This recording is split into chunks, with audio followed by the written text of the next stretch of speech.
So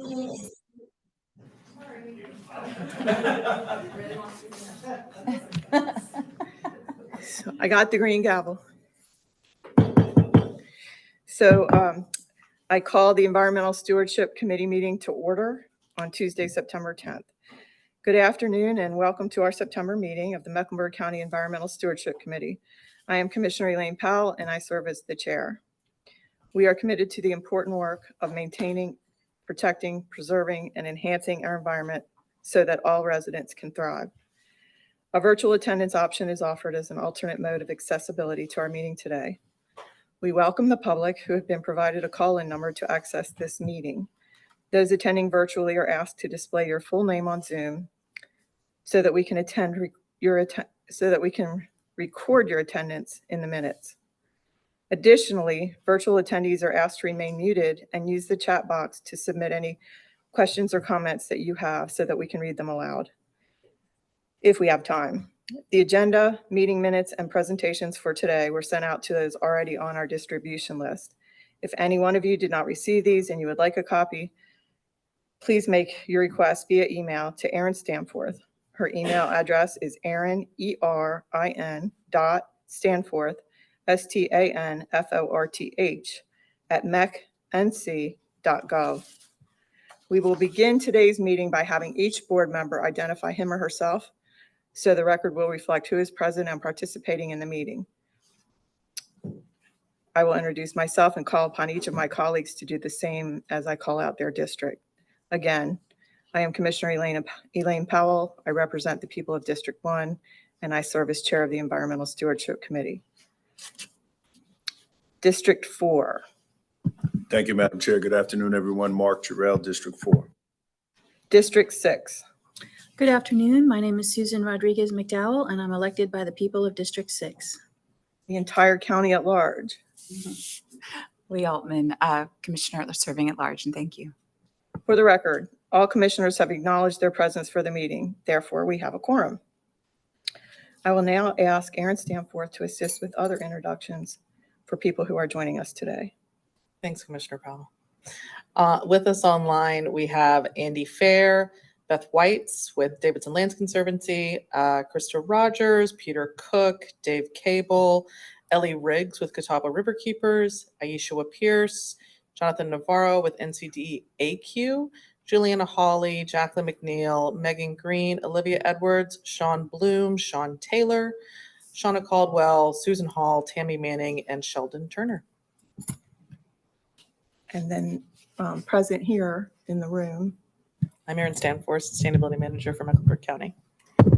Kathleen Reed, Sustainability Consultant for Mecklenburg County. Will Ruark, Natural Resources Manager, Catawba Lands Conservancy. Amanda Byram, Land Conservation Director, Catawba Lands Conservancy. Chris Matthews, Park and Rec. Good afternoon, Leslie Johnson, Deputy County Manager. Good afternoon, Danielle Jones, Program Manager, Ambient Air Monitoring. Leslie Rhodes, Air Quality Director. Ebenezer Gujarlapuri, Director of Louisa. And my name's Gordon Miller, and I'm one of those people that Commissioner Rodriguez, I can't get off. Susan, thank you. Welcome, everyone. And before we approve the minutes, I just want to say, I read through them several times, and I'm so proud of this committee. When I look at all the questions, and you did a really good job, whoever typed them up. I'm so proud of the long-term vision that this committee has, really thinking about the future and working through all the whole obstacle course that we have to work through to have layers of protection. I just want you to know I appreciate you. And I have one question in the minutes before we approve them. In the May minutes, there was a reference to how much impervious space there was in the city. And then it said 9% of the tree canopy covers that. And I didn't understand what that meant. How you could have that much tree canopy. So if we could just look into that. We'll look into it just, that for you. Something odd in there. Mm-hmm. But other than that, do I hear a motion to approve the meetings from May and June? So moved. Second. Moved by Commissioner Rodriguez McDowell, seconded by Commissioner Jarrell. All in favor, say aye. Aye. Any opposed? The motion carries and the minutes are approved. So now I will entertain a motion to change the order of the Environmental Stewardship Committee agenda today to have the Conservation and Preservation Framework go first. So moved, Madam Chair. Second. Moved by Commissioner Jarrell, seconded by Commissioner Rodriguez McDowell. All in favor, say aye. Aye. Any opposed? And the motion carries and the order is changed. And so I will now recognize Aaron Stanforth, Sustainability and Resiliency Manager with Mecklenburg County, to discuss the updated draft Conservation and Preservation Framework. Thank you. Thank you. This is the 5th time we've brought this to this group, so we're really excited for this final iteration. Before we get started, I do want to say that there's some red text in these slides and some black text in the slides. The red text are edits that we've gotten from both everyone in this room, as well as our park recreation staff and some senior leaders. So just wanted to ground everybody as what we're talking about. In terms of what's in the conservation preservation slides, we're going to go over a guiding statement along with recommendations by type and then some change in use modifications. And so this statement was actually in the narrative that we supplied at the June meeting, but we didn't put it into the deck just because of space and time. So I wanted to recognize it and read it aloud for the group. Protecting the environment for the benefit of future generations is a high priority of the Mecklenburg County Board of County Commissioners. This includes ensuring that land acquired aligned to the ELAP for FY21 and beyond is preserved for its intended use. This framework outlines the practices and procedures to effectively achieve this vision for years to come. So getting into the types of conservation and preservation recommendations, these are still organized by parks, preserves, and greenways. And so again, we're going to go through these, but just to ground everybody, what's written in red are edits that we made over the last 3 months. And those edits have come from commissioners, they've come from folks on the ESC, they've come from park and recreation staff, but we've vetted them quite a few times now internally. So to kick us off within parks, we're recommending that deed restrictions, of course, continue. And we're also recommending that if there are proposed changes to those deed restrictions, the change in use modification process outlined in future slides will apply. And then also park development will continue to adhere to the 50-50 guideline. In the last iteration of this, that wasn't really defined. And so we thought it was important to highlight for future staff, letting them know what that meant, which means no more than 50% developed. And so we'll have conversations at the end of all of this. Going into preserves, we've got for all preserves post-acquisition, we'll continue to seek state dedicated easements per the 2002 board action. If state easements are not accessible or applicable, then we'll work to preserve a local land trust issued conservation easement. And if local land trust is not achievable, then we'll go to deed restrictions for habitat preservation and passive recreation only. And then, of course, preserve development continues to adhere to that 90-10 guideline. But again, this was not defined so much in the previous iteration of this framework. And so we wanted to be sure that it was clear that 90-10 guideline means no more than 10% developed. And any development on preserves is for passive recreation purposes only. And getting into greenways, last kind of category of type of preservation, in the last iteration, we did state that no action is needed on greenway properties where swim buffers exist. We also wanted to clarify or other local, state, and or federal restrictions exist. And then lastly, we added on properties where there are no swim buffers, we recommend deed restrictions where implementation is applicable. Of course, sections of greenways that are comprised of easements are not accessible or eligible for deed restrictions because you can't have a deed restriction on top of a conservation easement. It just doesn't work that way. Do we want to pause here? Do we want to go into change of use modification, Commissioner Powell? Would you like to pause here? I don't have any questions. I'm good. I would like to say that Commissioner Meyer has come in. The environment is important to her, and I'm glad to see her. Thank you for Welcome. having me. Thank you for having me. So if you want to continue. Sure, of course. And so we've made some, again, modifications to the change in use modifications section of this. Anything that's red, we have vetted internally and have come from both commissioners in this space, leadership, and Park and Recreation staff. So kicking us off, if change in use modifications and or swapping or selling a park/preserve is proposed, the modifications must go through this process that we have outlined below. Now, these modifications do not apply to ancillary transactions. We found that we didn't really define what that meant, and so we wanted that to be quite clear. Ancillary transactions are required to be approved by the county manager or designee in consultation with county park and recreation, county stormwater services, and county real estate staff. And then something else we didn't feel was all that clear in the last iteration were the amount of meetings that we had to go through to get that change in use approved by the board. We talked about different meetings, but it wasn't really clear how many and when they were happening. So we're hoping that this clears that up a bit. A change in use modification request will be presented at a minimum of 3 BOCC meetings with the following actions taken respectively at these meetings. And so first, the staff member will present the change in use modification request to the board.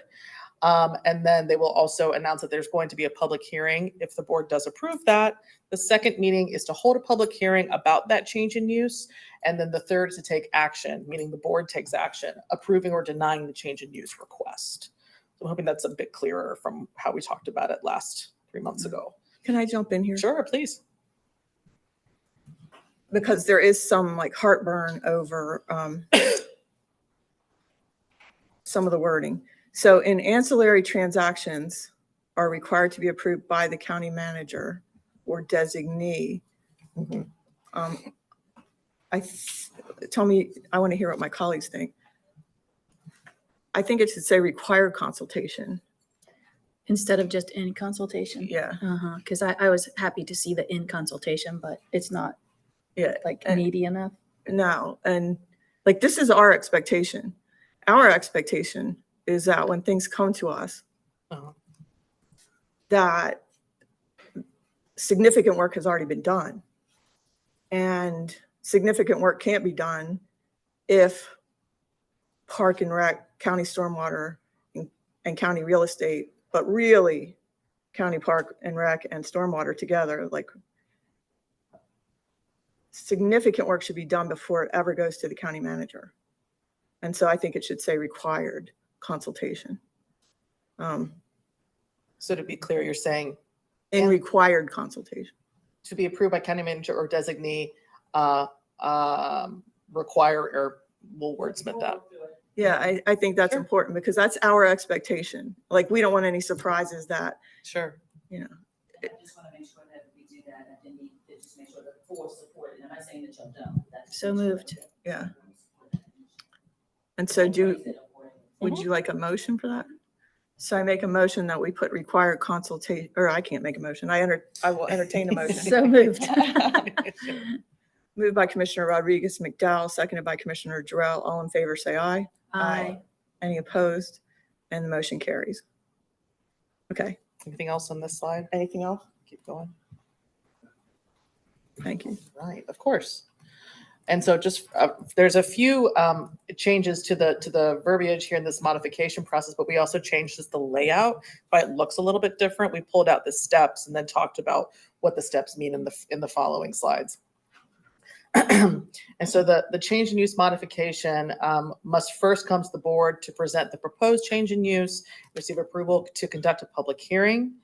After the meeting during which the board has received the change use modification request and approved conducting a public hearing, the responsible county staff member will work with the clerk's office to advertise the community engagement sessions as well as the public hearing. That's the first and second step of the change in use. Pause. Let you And guys- so because of the prior slide, by the time it gets to the BOCC, significant work will have already been done by Louisa and Park and Rec and County Manager's team. And then, so that by the time it comes to us, that'll all Right. have been done. And I know that you spoke to that a lot because I just read the minutes 3 times. So, But I do have a question, Madam Chair. Commissioner Jarrell? Thank you. I just want to be clear on where this policy is codified. Is this board policy and I guess departmental policy specific to change in use? If we're saying that, there's going to be 3 meetings and, you have to come before the board. I'm just curious, is this going to be our board policy? So that's where it is. I want to make sure that I was clear on where it was lying. That's right. Board. Yes. Okay. That's a good question. So is it going to go in the new handbook that Christine Smith put out? It'll be added to that for future board members?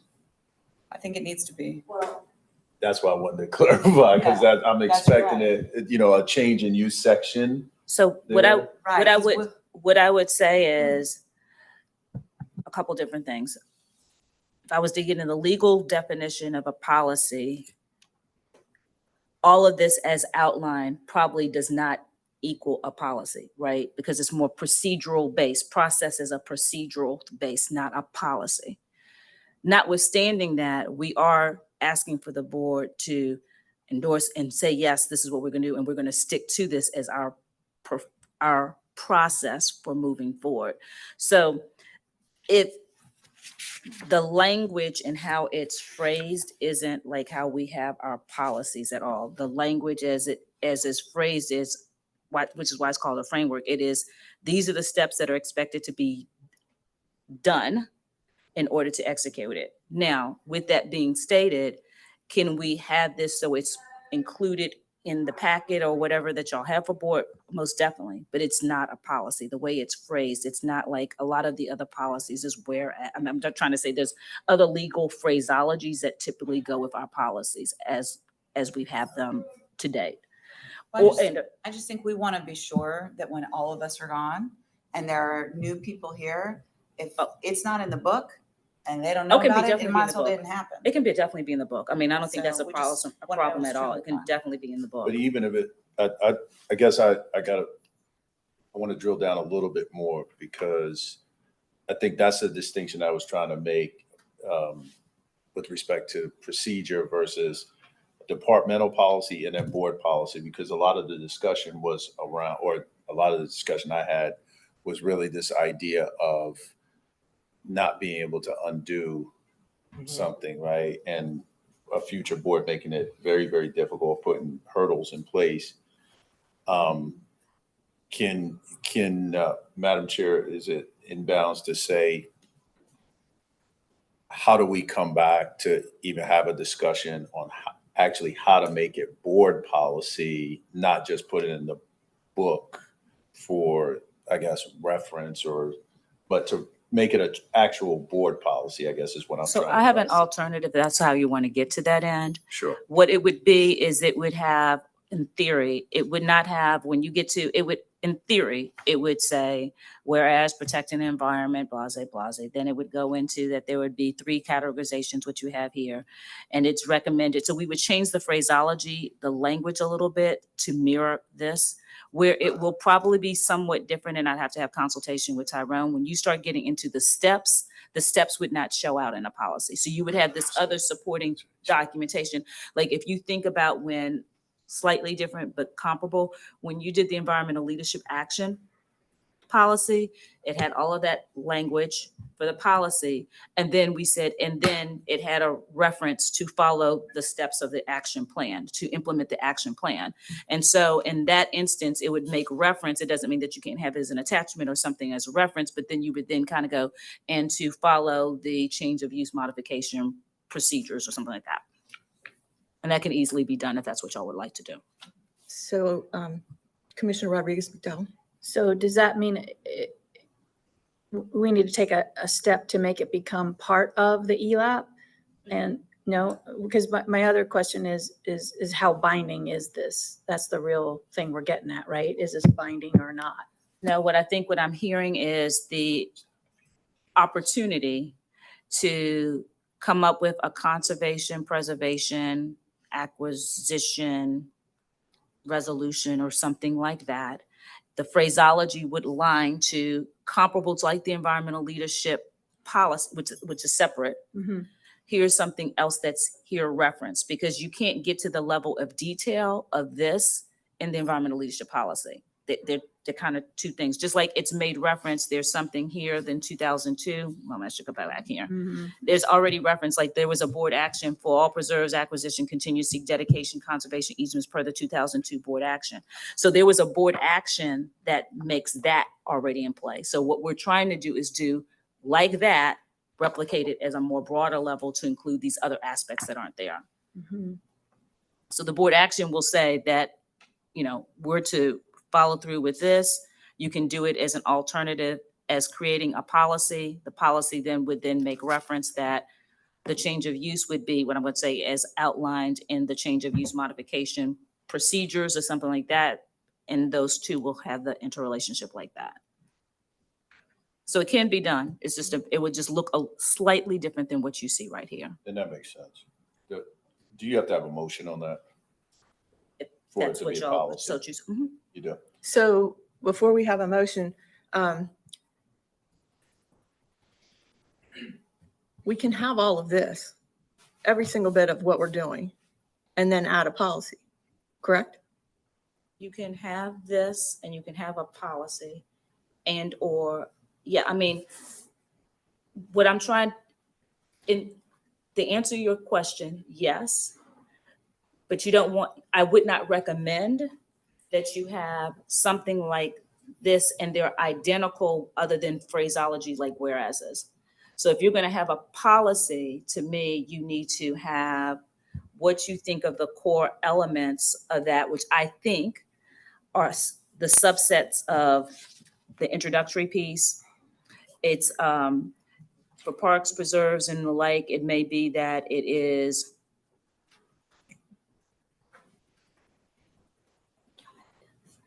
rewind.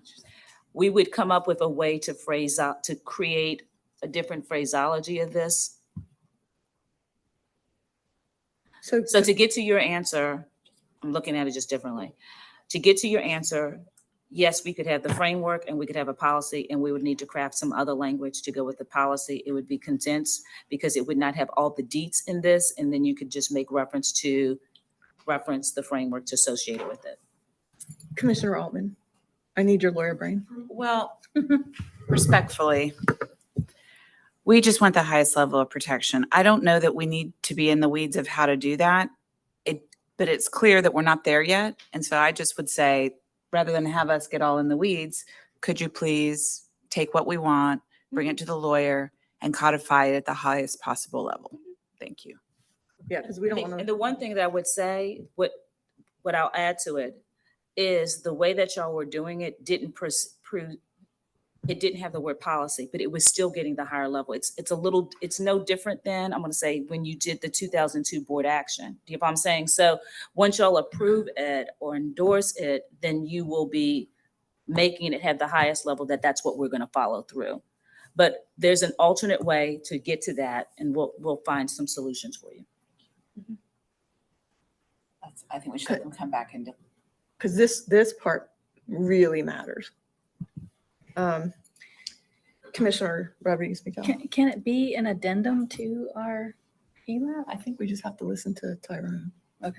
If you did it as an addendum to environmental leadership, you would add 2 or 3 more paragraphs to the environmental leadership policy to say that in addition, you would want conservation. You could do that. You could take a section and add and say, whereas environmental conservation and preservation is of utmost importance and then it's included. I mean, we would come up with a paragraph that would support it within the ELAP. I have to go back and look and see how it flows. Because right now the essence of it is about the policy. But I hear what y'all are asking for, and per Commissioner Altman's recommendation, I think you should just go through, make sure you're good with the content here, and then we'll just have to come back with it.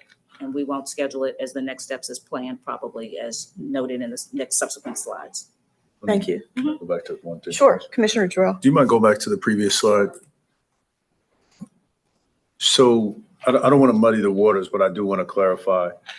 When I'm talking about the board policy, it's because when we reference our advisory committees, we reference the manager who reports directly to, is our hire and reports directly to us. I think that there should be a level of rigor around accountability for the expectation of the board, particularly of the manager and the advisory board. So that's really what I'm referencing, plus the specifics around the number of meetings that are required and what those actions. So those are the real actions that I'm talking about with respect to board policy, not the, not all the other nuance like we have in the ELAP. So I just want to that's why I wanted to reference this slide. That's what I'm speaking about with respect. This is our board's policy. This is the rigor that we put in place to ensure that, number one, there's accountability for whoever the manager may be at that time, our advisory boards and Park and Rec and so on and so forth. So I wanted to just be clear on what my conversation was. Got you. And if it was aligned to what you were referencing, it would be comparable because the change in use and concept is comparable, though it's outlined and presented differently. It's similar to what we have as our naming policy and the protocols that we have there. And that's on record as well. Gotcha. And that's something totally different if it's just that. So I think where I need guidance is, or we need guidance in, is it what you're referencing that you would want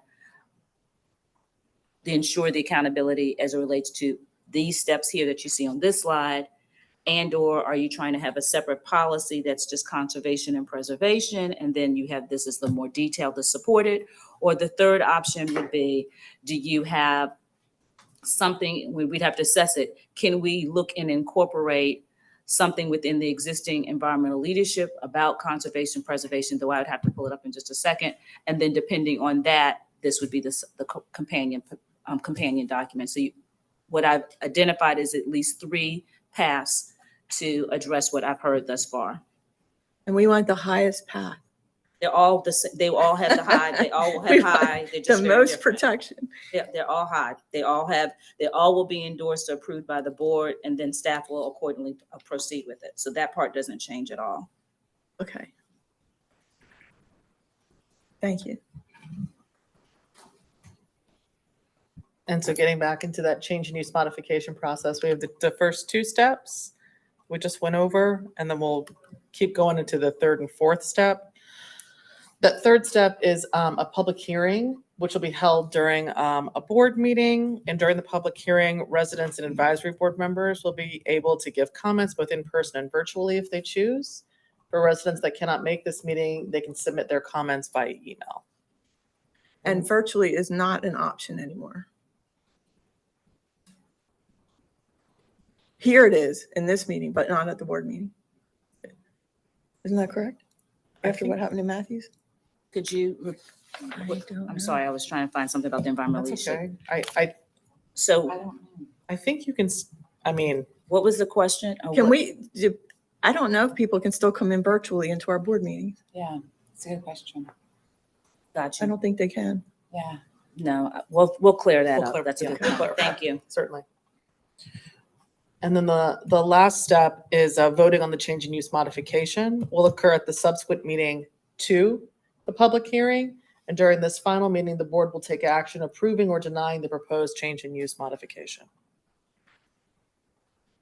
And so to take this a step further, this is the process by which, and I don't want to read this out loud because it's so many words, but this is the process by which the county staff member that brings the public hearing to the board must ensure that all of these components are met.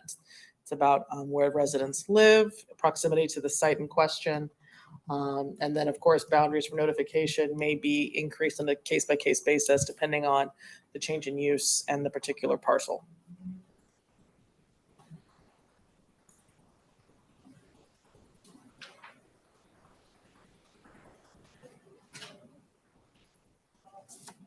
Are you good? Good. Commissioner Meyer? And so the county staff member that brings the public hearing to the board must ensure that county advisory boards will be made aware of the proposed change in use modification, as well as how to provide comments on the proposed modification within 10 days of the public hearing meeting. And so the advisory boards would be Stormwater Advisory Council and the Park and Rec Commission, and maybe air quality. I guess you could tell all of them. Mhm.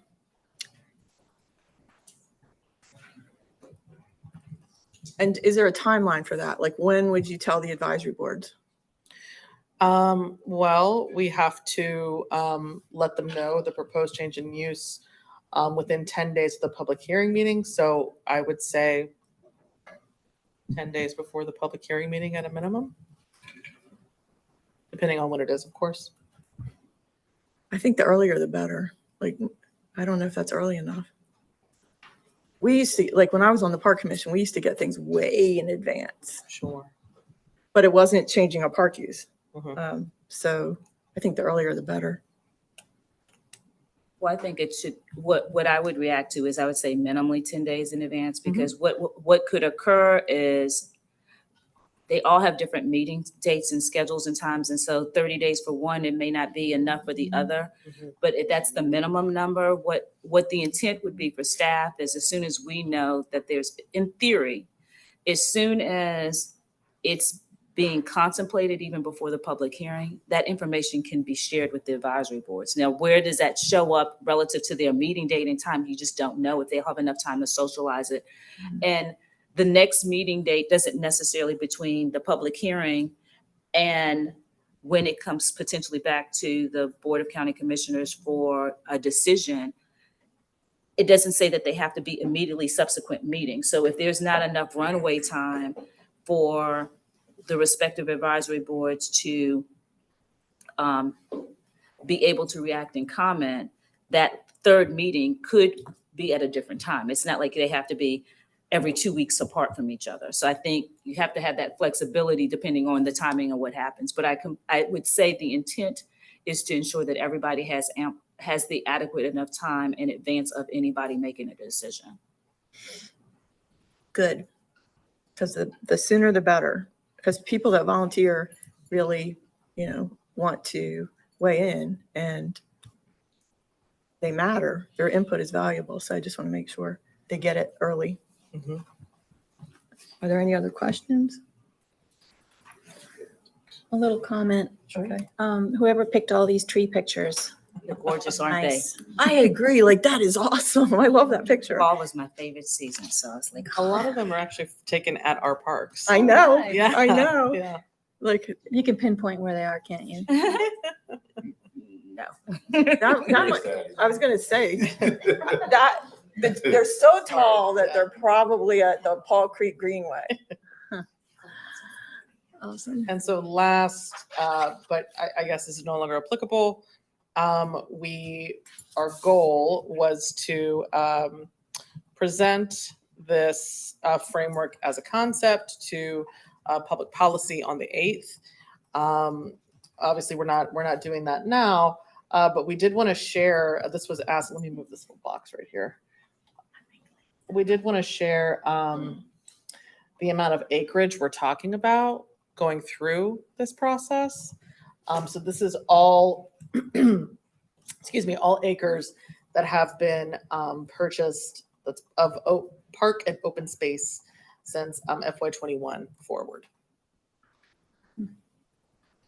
So the total of all 3 years is a little over 1,666 acres.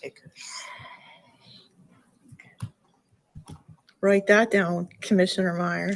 I'm going to keep this page. Can I get a pulse check on a couple things that we've discussed thus far? So as I shared with you, or you can see that the intent was for us to go to public policy on the 8th so that the full board would have awareness of it. There's a couple paths forward that we could do as it relates to that proposed timeline. We could either stick to that proposed timeline, and I'll explain what we could do, and/or we'll have to kick the can and push it out further and try to get on a future agenda item.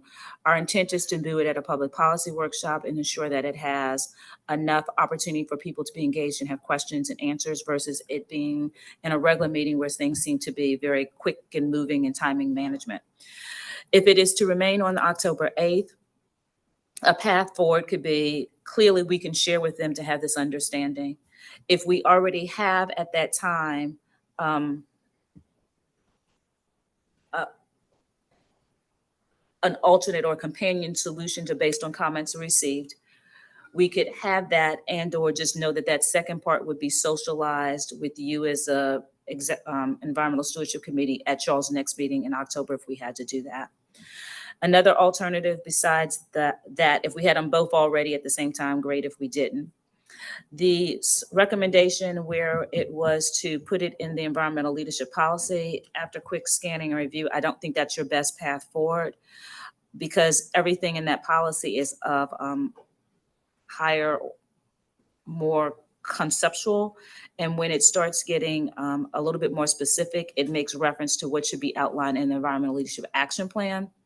Like, for example, you're complying with local and state, federal regulations and like, so we would have to just have a bullet that would not add as much robustness that I think that you'd want to see at this time. So I don't think that's the best path forward. The third option is, which I can go back and assess. I could go back and look and see that 2002 board action and how that was done and make it so that this is comparable to that, because that has the same amount of weight that we intended here. So the two paths that I could say that we could try to explore before the 8th and just kind of be prepared for is either see what the board action looked like for 2002, replicate it in concept, and or have a separate whereas policy that would be a higher, it wouldn't go into the deeds of recommending deed restrictions in park development 50. We would try to find a way to get the essence of what's here and allow the deeds to still remain in the supporting framework. So just to translate to like easy to understand, we could do the 2002 and this. Well, the 2002 would say this is this in the It Word would version. be, it would be like 2002, and it would include the framework, the details of all the framework. So I think just personally, that sounds very appealing. Do you agree? So if we could do that, I think we could do it October 8th. Yep, okay. And so do you have anything else that you wanted to add? With another picture. So, Nice. a couple things. And let me see, do you have any questions? I don't, thank you. Any questions? So is there a reason that farmland's not in here?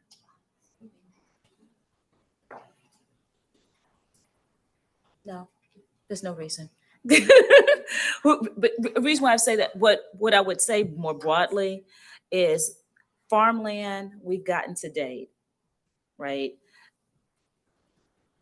is categorized as parks for the most part. So it is treated it's treated in that space. Now, what we're going to bring to you later is a little bit more stuff around farmland preservation and how we need to go through some of that. And that may later inform some other things, but the deed restriction for that right now would just be categorizing it as a farm, because I don't think we have things to date categorized on record as a farm. It's just categorized as park use, of which it could be a farm. So we have not created in our protocols a separate, it must be a farm. So we need language that says any property purchased in the ELAP, I guess. Right, but that's what this is. So this is inclusive of that. So like, I'm going to use Ezel Farm, for example. Ezel Farm is a farm. In theory, it's not the FY21, but even how we name it, it's Ezel Farm Park. So for Park and Rec, because it has, in that instance, it still has recreation amenities associated. It isn't being promoted as an agricultural use solely as a farm. The way we categorize it in this instance is farm. Now, but what I would also say though, I don't know to what degree, it still wouldn't be more than 50% probably developed, but that one's a little weirder nuances that we're in with that space. And Ezel Farm is the one that I would use as an example right now. And the reason I ask is it's the future.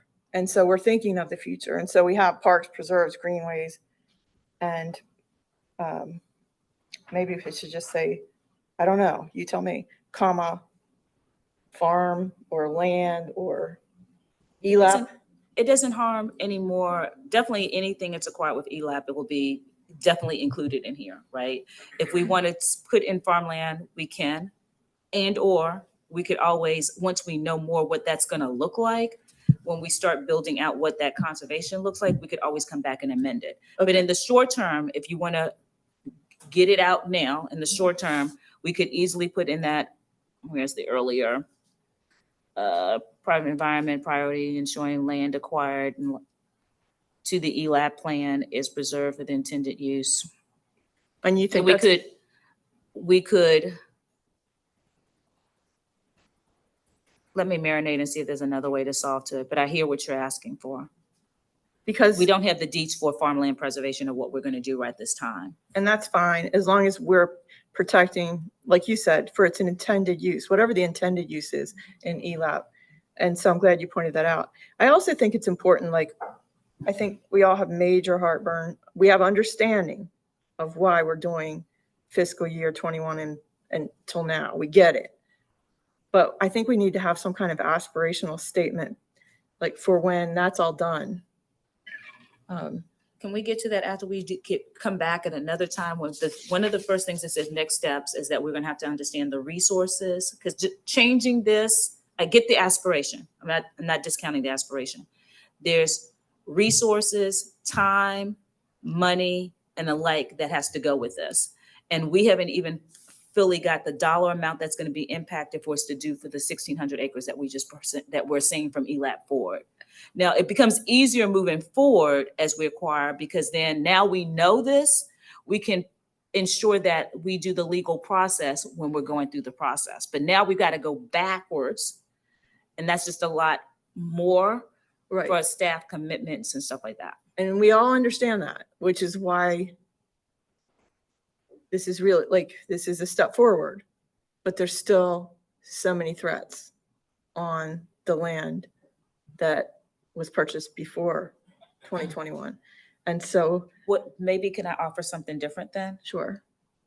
If that was the case, because to go back and put easements or conservations or deed restrictions, I think that's going to be a heavy lift. What could still apply though, potentially, is, I don't know, is if a change of use is, even for things that may be beforehand, it go through the change of use process. So that would be perfect. Okay. Whenever, like if anything that we own for stormwater management or for park and rec or for nature preserves, if anything is threatened, that it has to go through this process, regardless of when it was purchased. So that's open to y'all. The one other thing that I'll just add as context is that the majority of this is not inclusive, and we have not vetted to talk about those that are acquired for stormwater management, right? Because when stormwater management happens, I'm gonna use illustratively, sometimes it's already predetermined that it's gonna be a park use, sometimes it's been acquired. Stormwater is not gonna go back and change the use, but if stormwater then post hoc has it go and become a park, I don't know if we would want to go through all of that if they just, or stormwater is donating it from stormwater to go to park. I just meant like if somebody had an idea for it, like somebody wanted to reverse a conservation easement or something, like that kind of thing. Got it. Madam Chair. Commissioner Jarrell. Can we take a step back just for a quick second? With respect to what the chair is asking and what you're saying, Dr. Johnson, if I heard you right, because I think we did have this conversation previously around prior to FY21. And I think where we landed on that was about the limited staff resources we have. I mean, it would be nice to be able to do it, but I do want to tee up, if I heard you correctly, well, you're not saying this, I'm saying this. We're going to have to tee up additional resources and help to be able to do that, right? So to do prior to, I mean, we can't get, what I don't want us to do is not move the ball down the field because we've muddied up the field. the field is muddy, we're just gonna be running in place and really not doing anything, right? So I think we committed previously for FY 21 to FY 24. I know. No, point taken. She's trying to slide stuff in. Hey, that's why she's the chair. But we committed to that.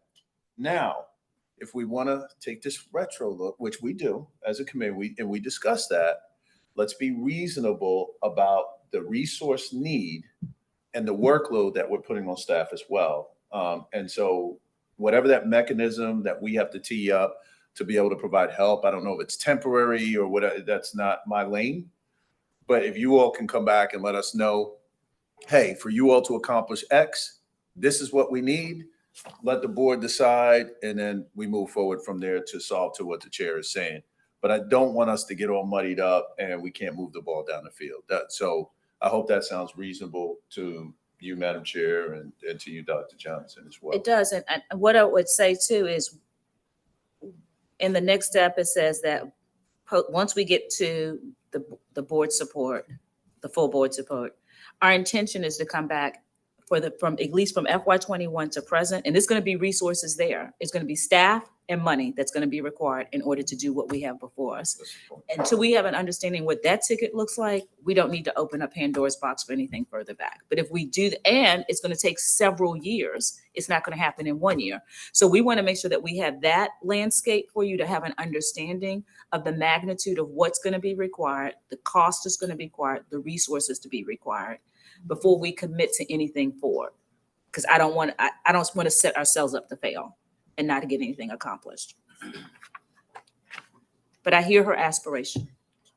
She always has aspiration. I do. And we're with her. I mean, the committee, we're with her, but I also want us to be realistic, understanding what our responsibility in this is, and providing you the level, understanding what the resource need will be, and then providing those, so that there is a step action for us as a board.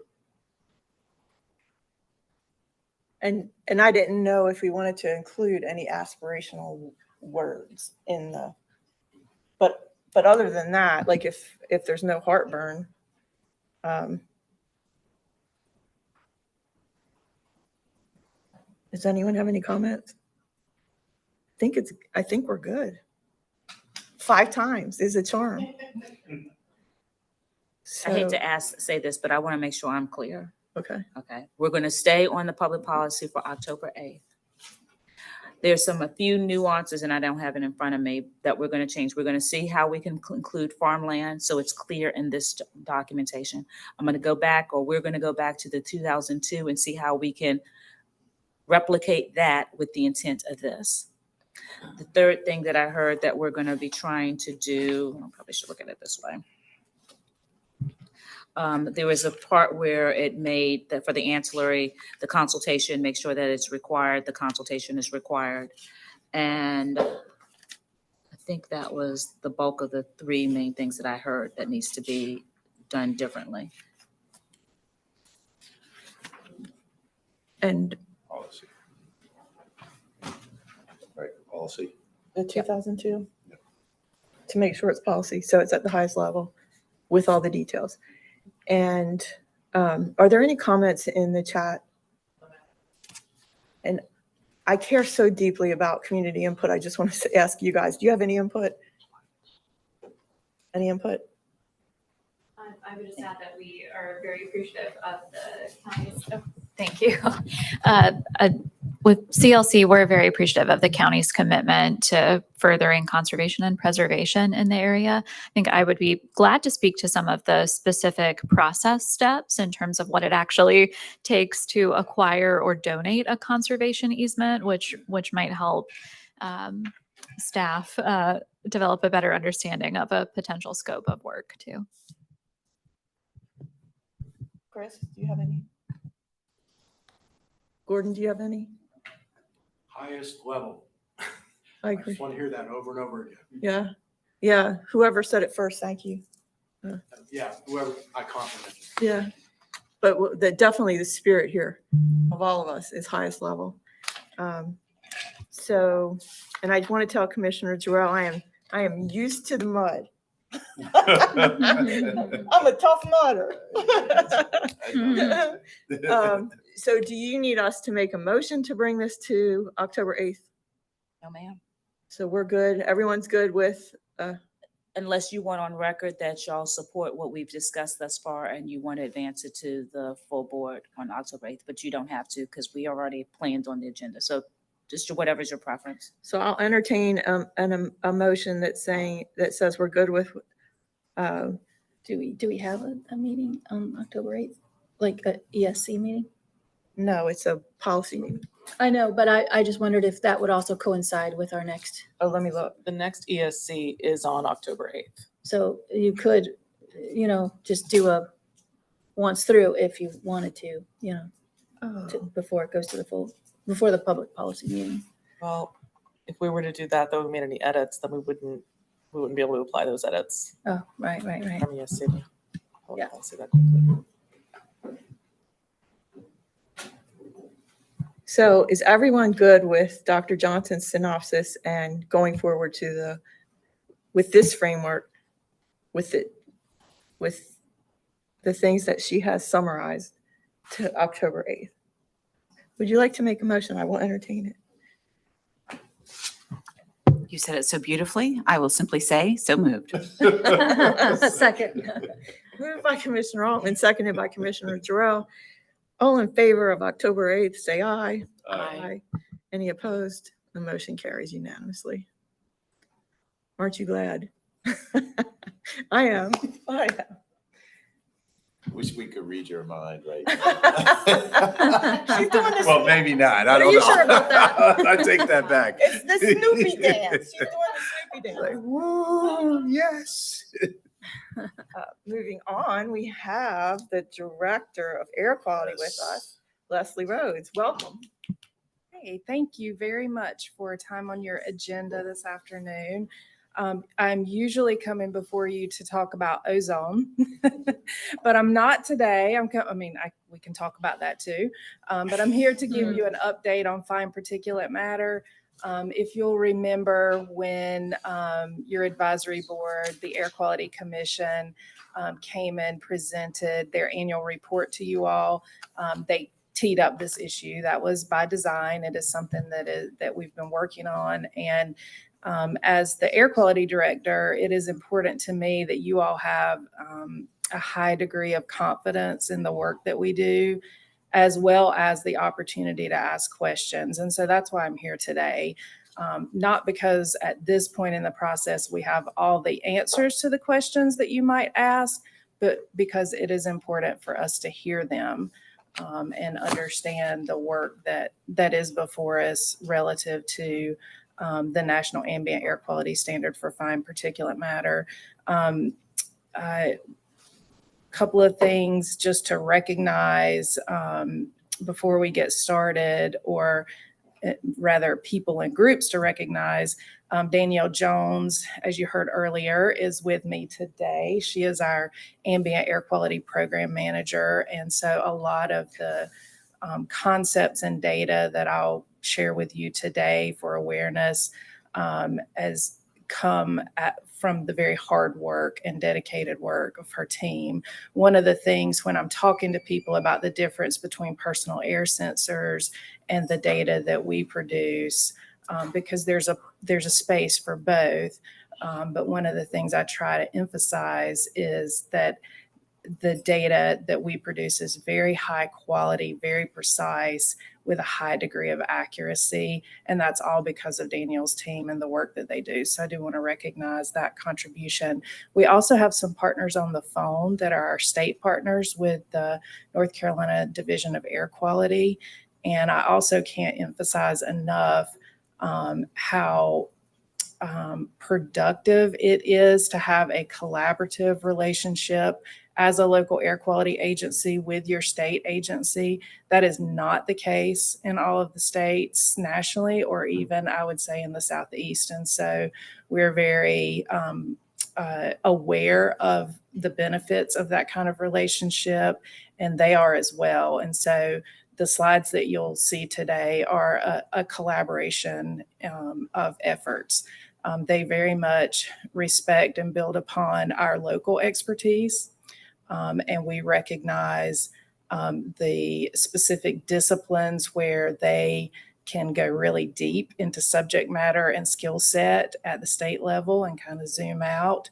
And so it's a really nice complementary relationship. So do want to share that.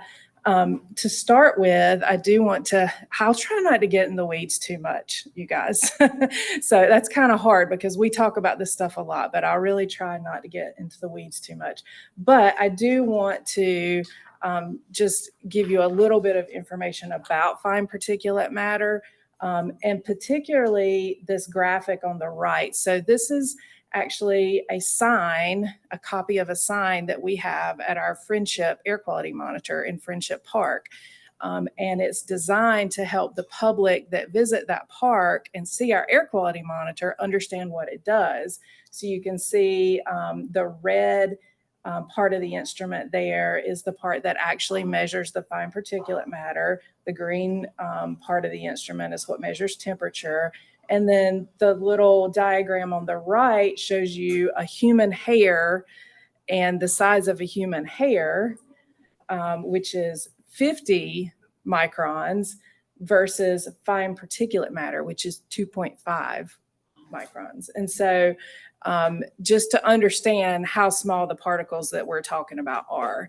And the reason that is important is because not only are they inhaled and enter your respiratory system, they also are so small that they impact the cardiovascular system as well. So that's why the size really is an important intricacy to understand. The reason we're here today and talking about this, and I've alluded to this earlier, but the National Ambient Air Quality Standard, the federal health-based standard for this particular pollutant, recently changed. And it went from 12 micrograms per cubic meter down to 9 micrograms per cubic meter. That's a pretty big drop, informed by research, health-based research. And so the process has started for states to demonstrate attainment of that standard, or to recommend areas for non-attainment to EPA. So it's a 2-year process, can be longer, but it is at least a 2-year process, just to kind of give you a frame of reference for how that works. Here is our local data. So you can get kind of a picture. You've seen this before, but essentially the red line there is the previous standard. And you can see how long it's been since the standard has changed. That standard was set in 2012. And EPA recently changed the standard in 2024. They dropped it down to 9.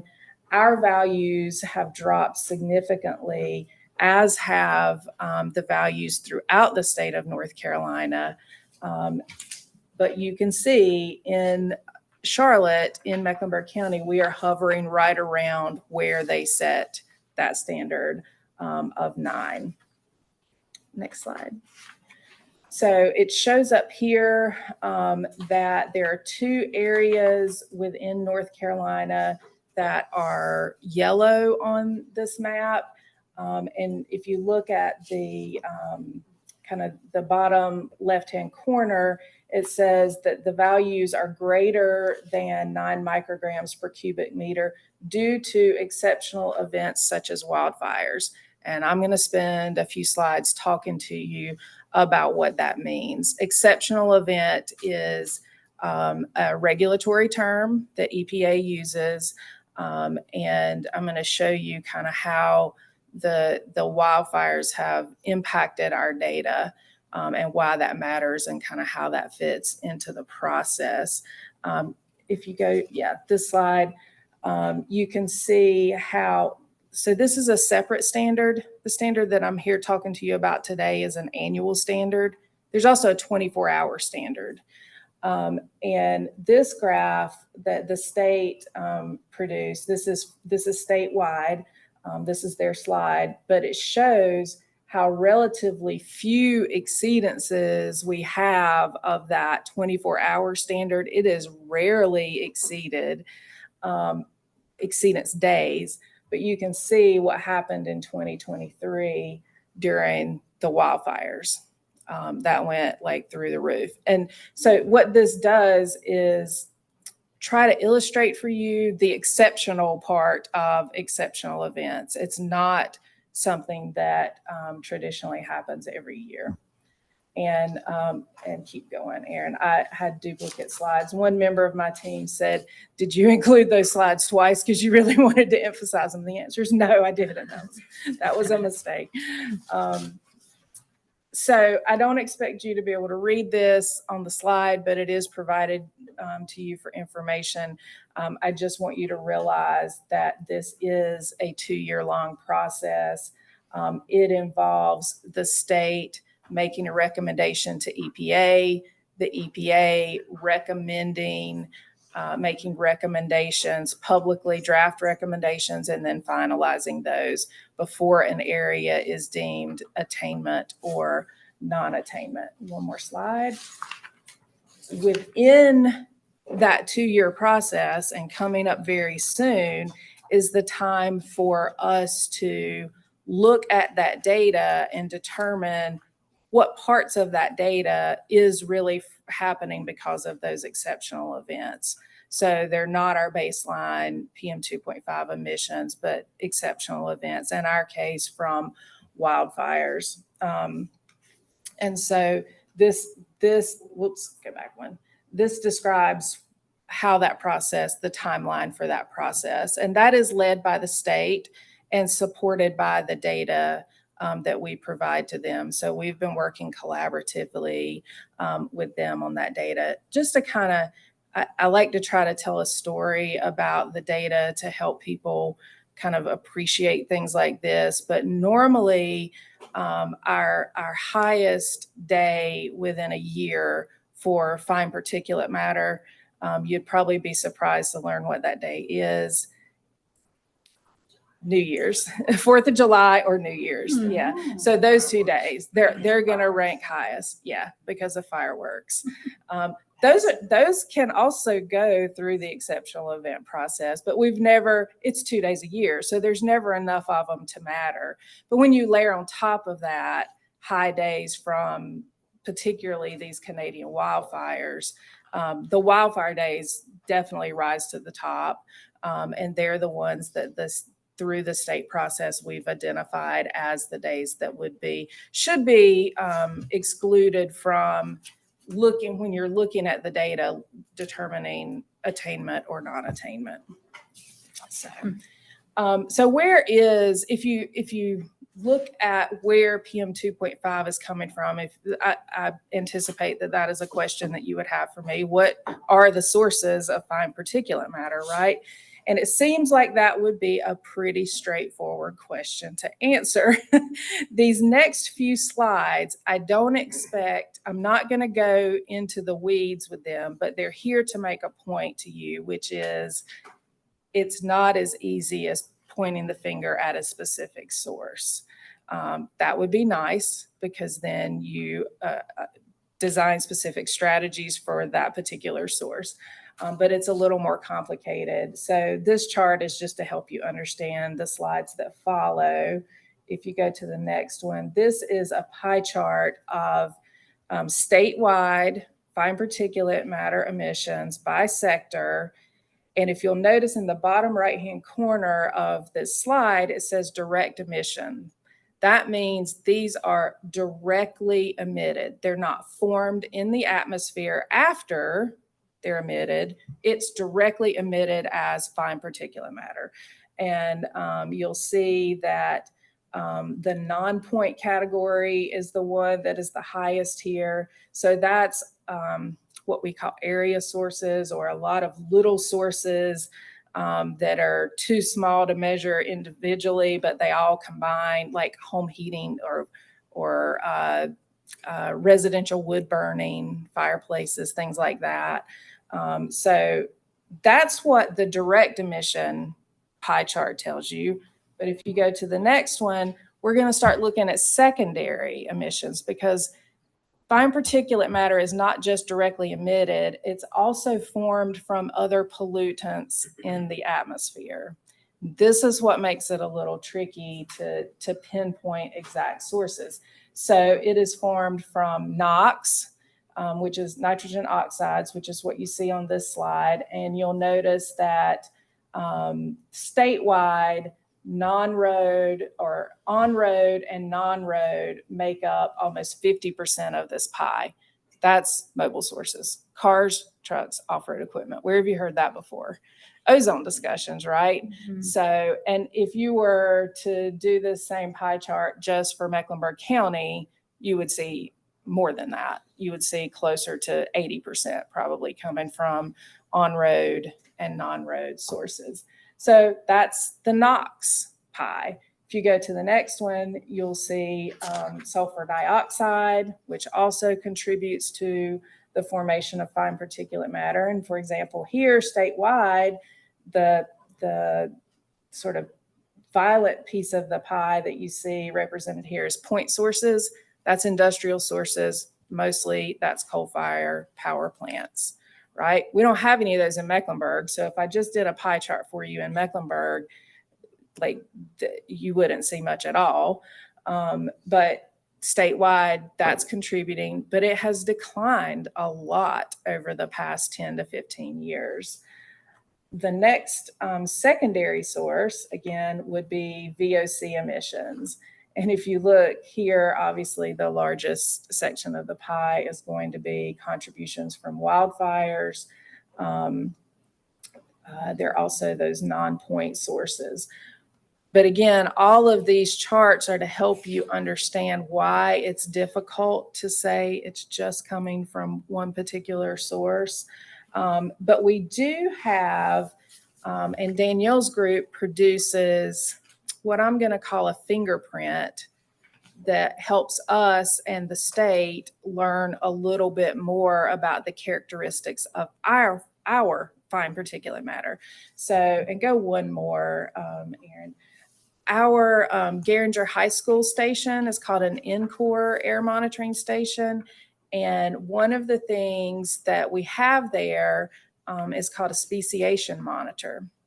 So when we measure fine particulate matter and collect it on a filter, in this particular instrument, that filter is removed, held under controlled conditions, and shipped to a lab, and they analyze what's on that filter. So we're no longer just measuring how much is there, they're trying to get clues about what is there. And the chart, the data that you're seeing right here is sort of a fingerprint from that data.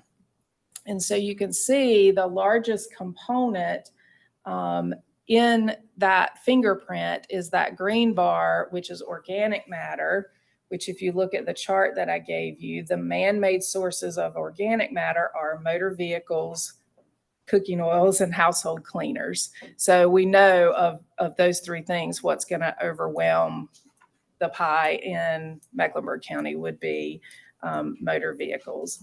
So again, we're using all of this data and a very complex photochemical equation to understand more about what's happening with the fine particulate matter and the precursors in our atmosphere. So I want you to have a high degree of confidence that we're using every available data source that we can to understand, because I'm telling you, as your air quality director, I think at the end of the day, Mecklenburg County is going to be found in attainment for this federal health-based standard. But that does not mean, as your local air quality agency, we say, okay, good, that's done. It means that we're still going to be really close. And it is important to us to look for strategies, because it's not a bright line in the sand and below that you're just fine. We know that there will be increasing health benefits to our residents if we continue to drive that number lower and lower without waiting for federal standards to force us to do that. And so all of this data is going to be really important in helping inform whatever we bring to you next about how to continue to reduce PM 2.5. So what's next? There'll be the exceptional event demonstration process, which is underway with the state now, where they're able to recommend to EPA to pull that data out.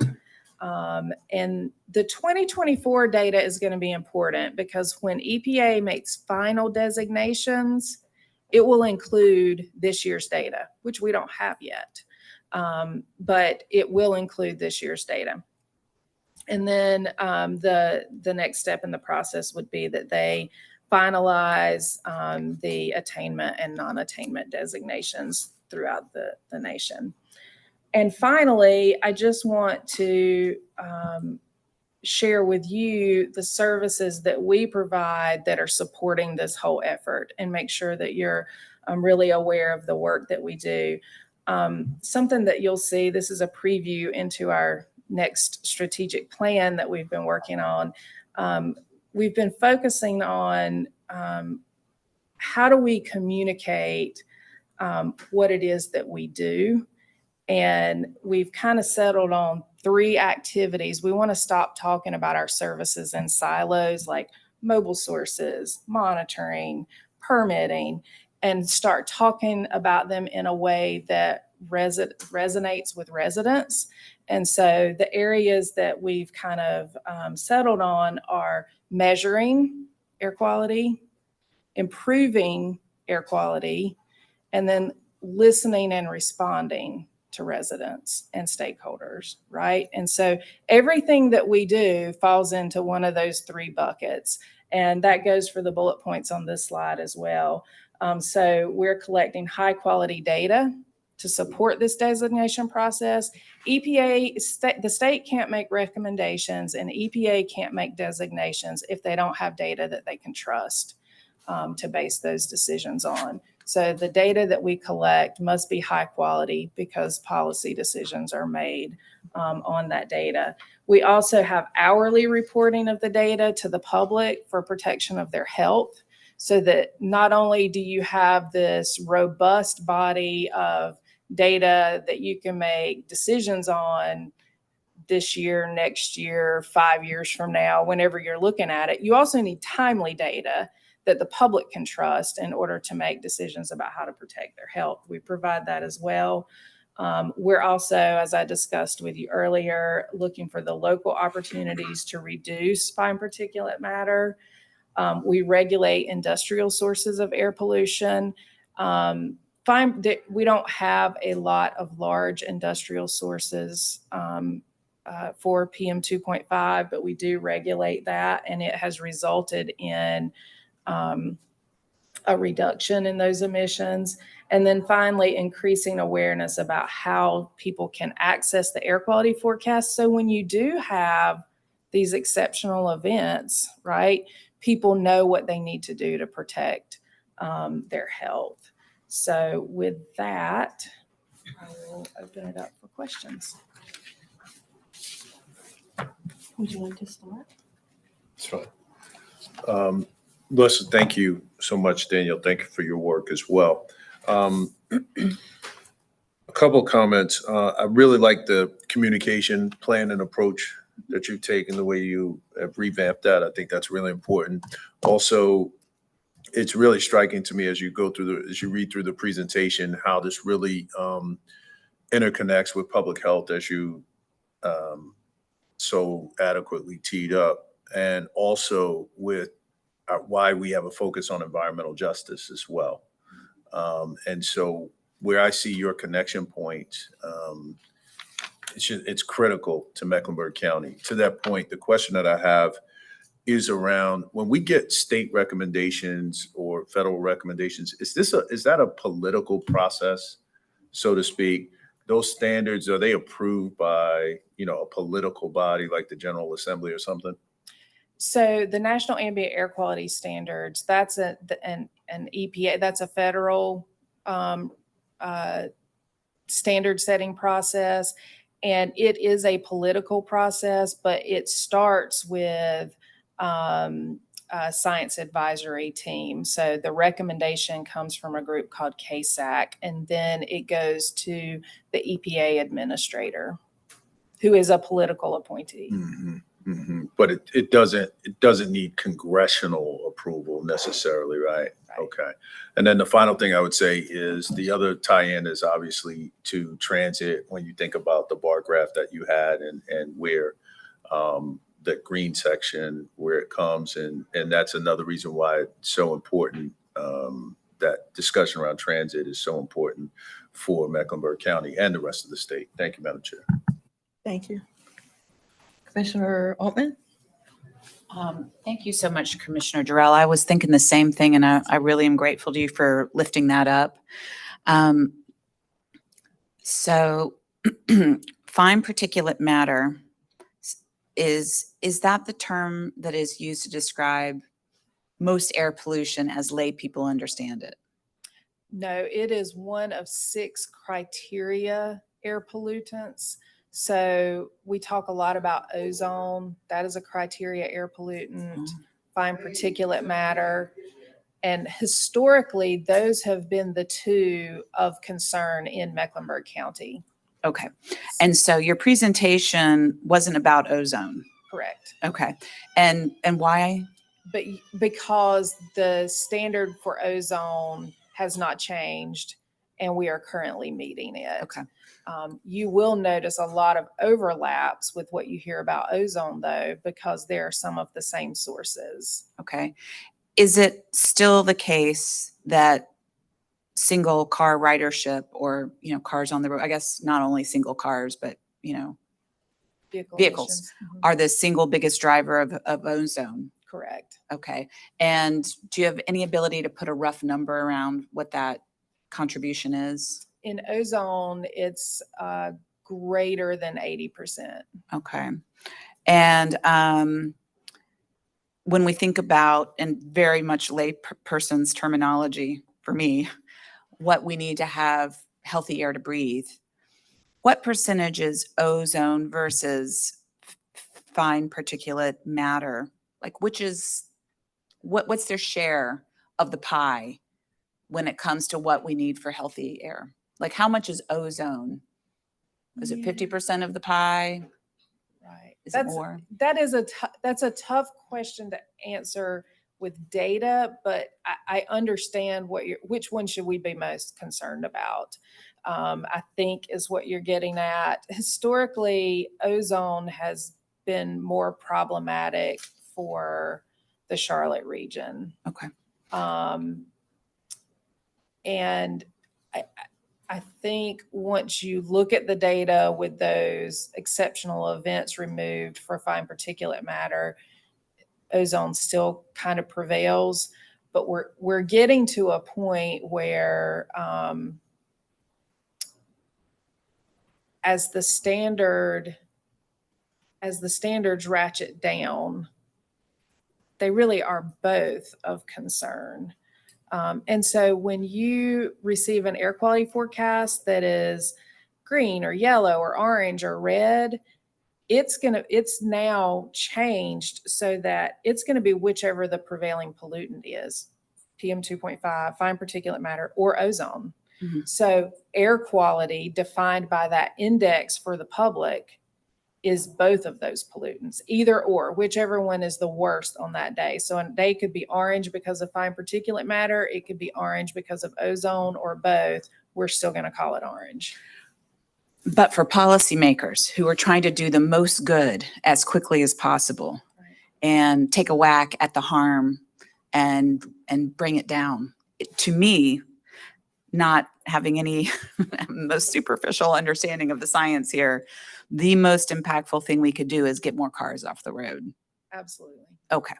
So I know everybody here cares a lot about, I know everyone here cares a lot about these issues. And we have coming before the county commission a very important vote to bring in $25 billion. The overwhelming majority of which will help go to mass transit options. And so I urge that upon everyone who is listening here and online. So thank you. thank you for using this presentation to elevate that. Commissioner Rodriguez McDowell? Yeah, so I wanted to, the new green line, on the slide, the graph.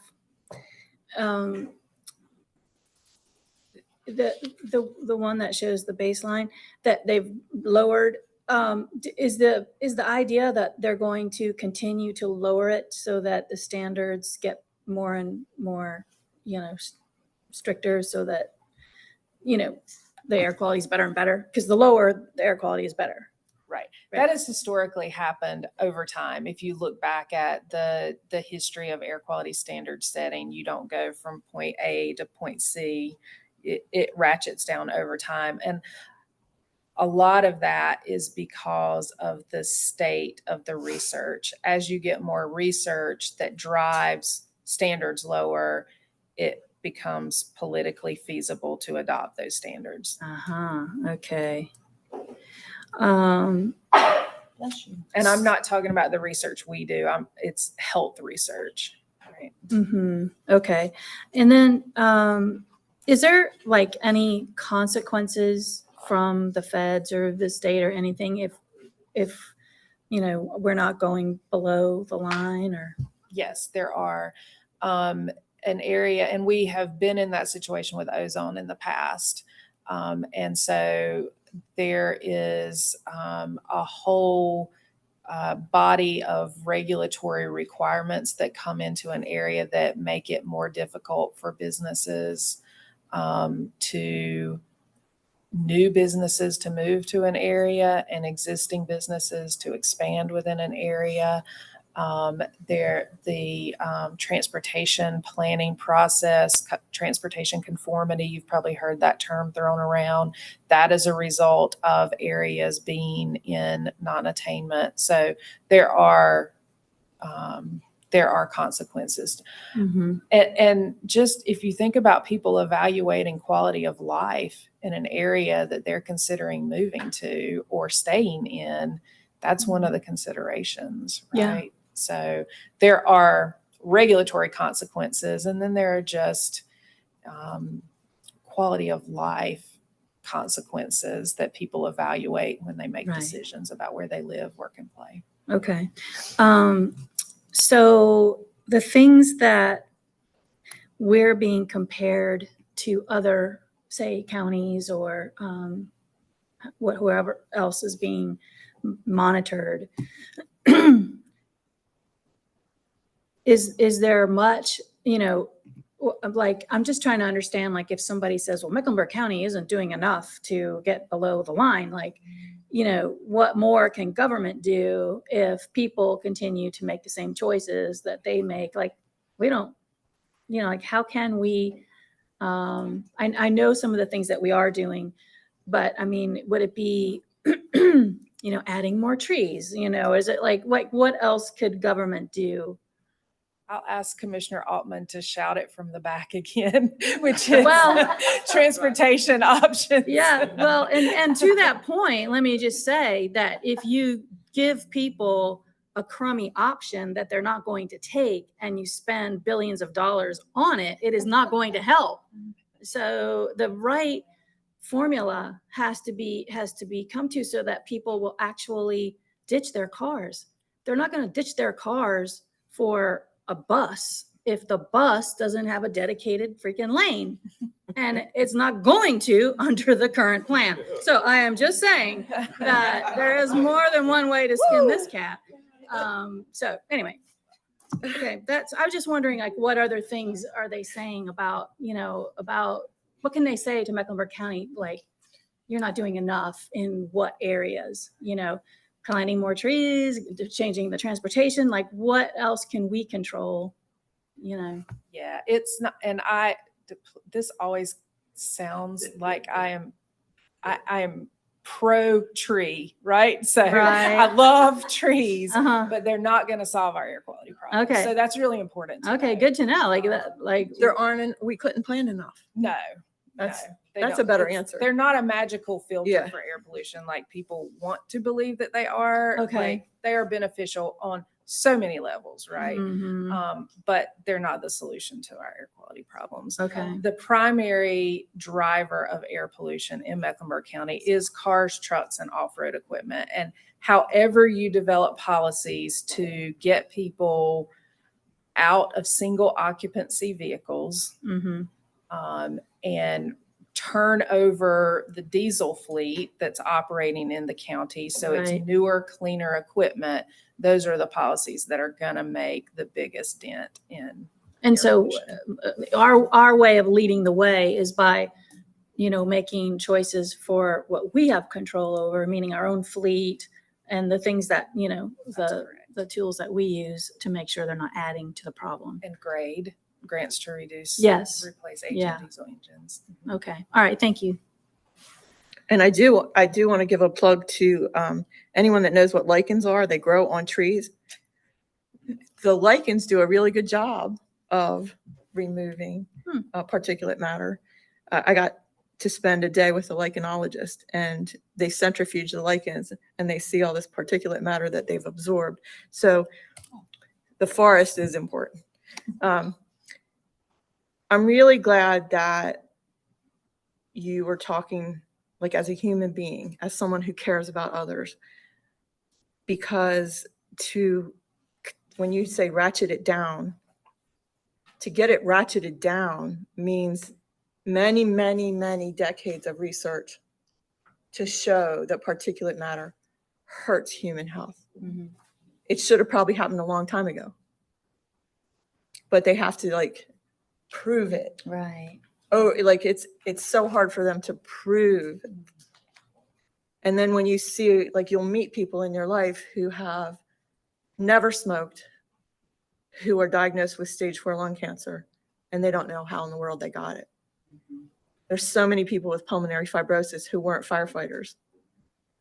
It really affects human health. And so when it gets to this, and you say, well, we're in attainment right now, but we're on the edge of non-attainment.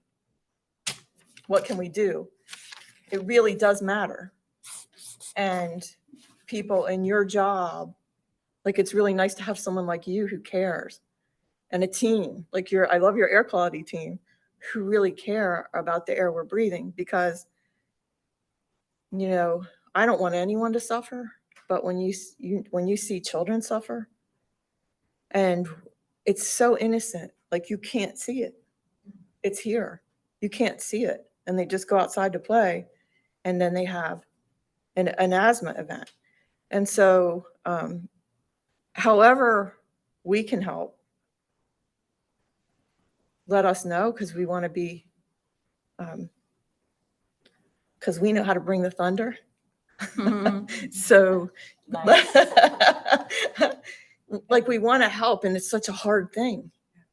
Commissioner Altman's question was specifically about how you can help through policy reduce air pollution, but so many of the decisions you make as the Board of Health also impact how air pollution and air quality are felt and experienced by the community. So I just want to lift that up as well, because services provided to the most vulnerable members of our community help protect them in the meantime during exceptional events, until standards are lower, until we find a solution that gets people out of their cars. And so that's not my lane as air quality director, but I can tell you it directly impacts the people, residents in the county that most need protecting. It's just so important. It's the air we breathe, and so few people make it a priority. And the 5 commissioners sitting here care and want to do, just do what we can. And it matters, because I have seen people appointed in positions at the state and federal level who were more about business than they were about human health. And they'll make all kinds of cases for why that's good for economic development, but you have to have balance. And so, there's some younger commissioners in the room. So hopefully, you know, when they're interacting in the future with political figures that don't get it, like I feel like it's up to us to bring that balance to the table, because you can do both. You just have to have it as a priority. And, you know, I met this morning with some therapeutic recreation employees, and I love them because they care so much. And I just feel the same about like your team. Like, thank you for, I don't think you get near enough recognition for the important work you do. So thank you. Thank you on behalf of the entire team. Are any more comments?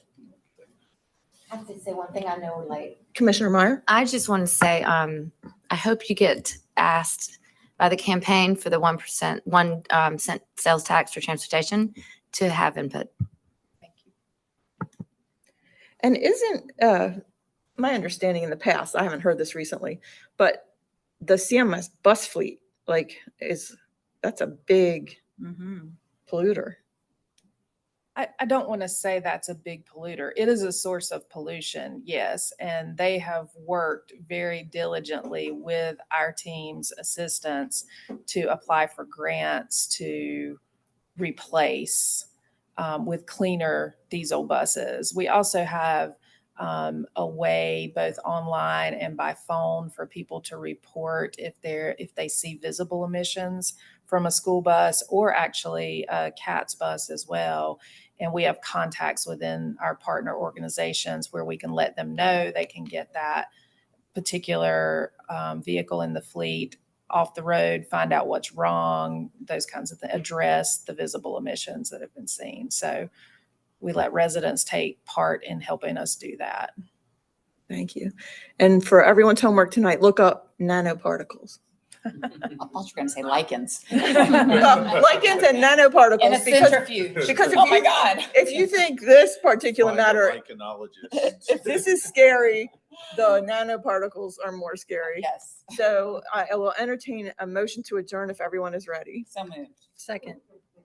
Moved by Commissioner Altman, seconded by Commissioner Rodriguez McDowell. All in favor, say aye. Aye. Meeting is adjourned at 2:05. We're doing better.